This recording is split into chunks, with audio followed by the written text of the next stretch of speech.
Hello, and welcome back to my channel. Welcome to Disability Pride Month, and if you are new, thanks for clicking on this video and being a part of my YouTube journey. Last month, June, was LGBT Pride. This month, July, is Disability Pride. I have to wonder what if these scared Christian fundamentalists reacted to the disability community the same way they responded to the LGBT community.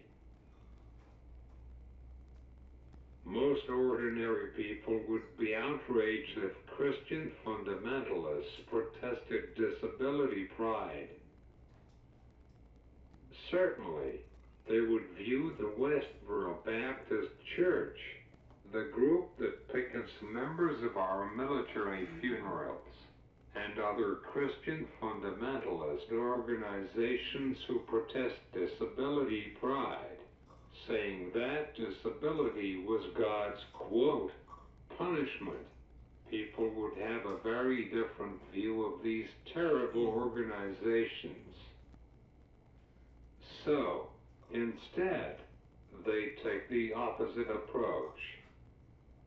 They pity us, patting our heads, and being condescending. It is unnerving, making us feel less than equal. Through my experience, I find that the general public, at least here in the United States, knows that most people with a disability do not choose to have a disability and need to use assistive technology such as wheelchairs and other mobility aids to get around. Some of us, like me, have to use augmentative and alternative communication devices to be understood due to my cerebral palsy.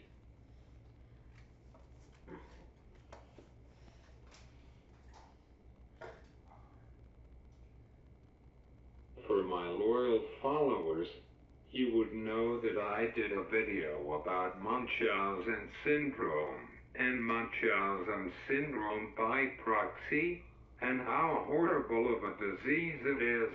In January, click the card or I will leave a link in the description below. However, most people with disabilities do not, quote, fake their disability. I often compare the two communities because we both face similar discrimination in public accommodations. Yeah, some of us may not necessarily need services and supports to live in the community, but some of us do. When the convicted felon, Donald Trump, says he, quote, donated to the Americans with Disabilities Act, it was not voluntarily.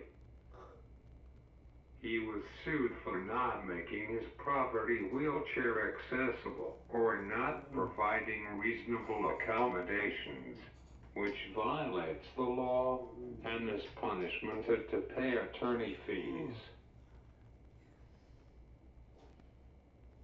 He was ordered by a judge to pay up for not providing access to goods and services to those with disabilities.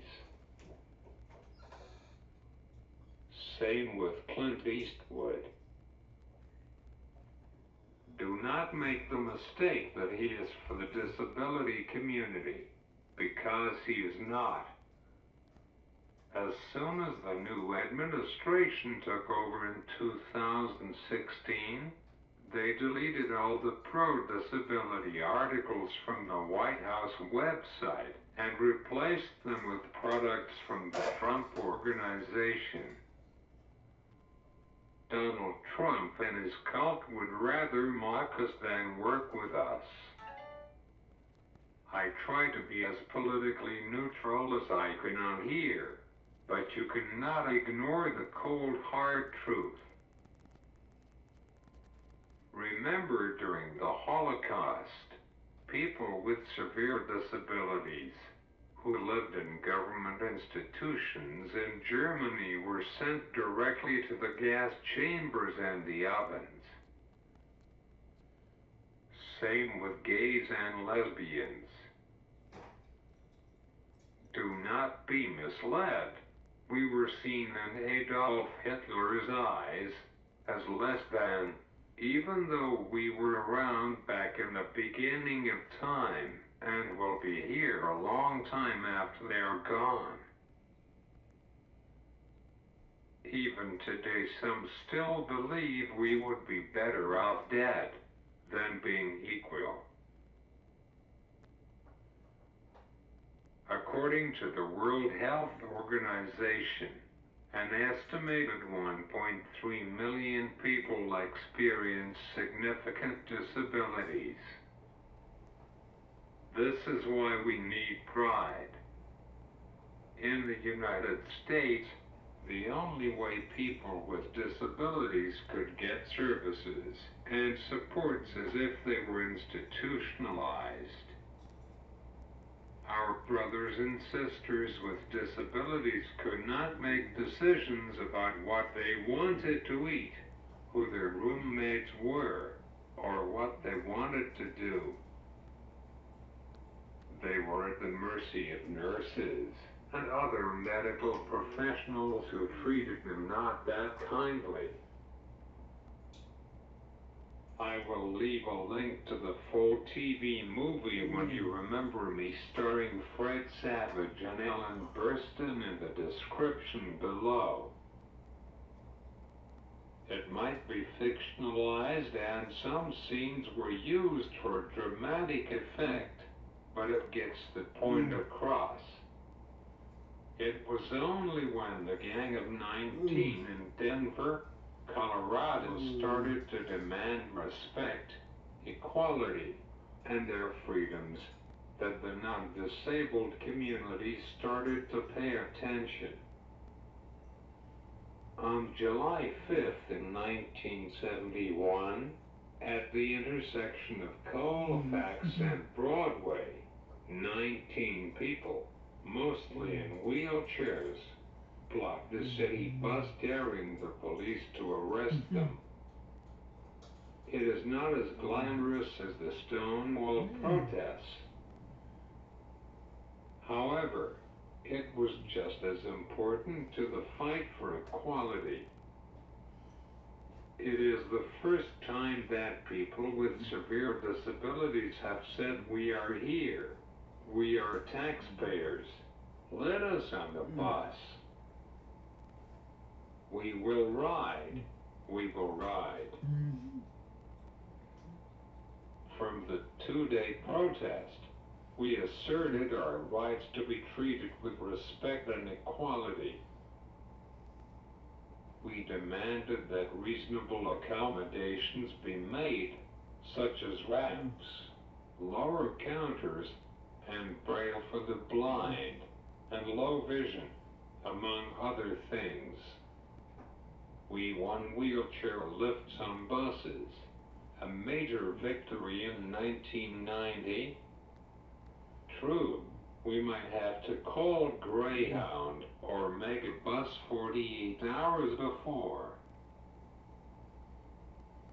Still, it is better than being separated from our chairs and other mobility aids and being manhandled by Greyhound employees. We won the Americans with Disabilities Act.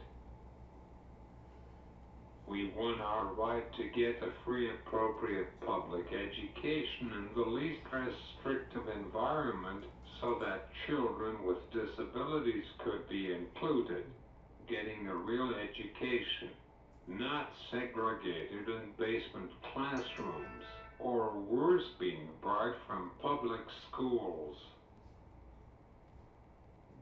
Even though we had to camp outside of Speaker Newt Greenwich's house he a Republican, introduced the first version of the Medicaid Community Attendant Services Act, or MCASA.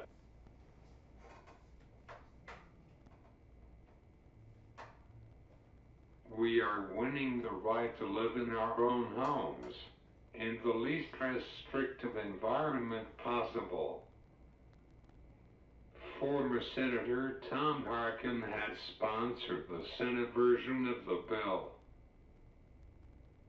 The progress that we have achieved is only made possible by people who got in other people's ways, who refused to leave and said enough is enough.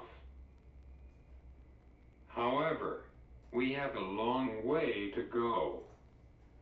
We still cannot legally marry our life partners without losing critical benefits that we need to stay safe, healthy, and free living in the community. We know this violates the Constitution using the same logic that the 6 liberal justices used in the majority decision in Oberg v. Hodges.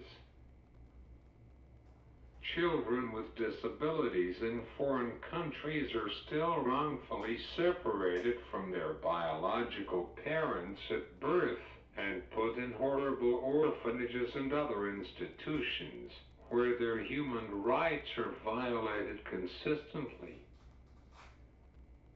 Remember why we have pride. Remember all those who fought for our basic rights. Remember the fight isn't over. Happy Disability Pride. Please like this video and don't forget to subscribe to my channel. Next week, I will be on the Gateway Clipper, so don't miss that. I will see you then.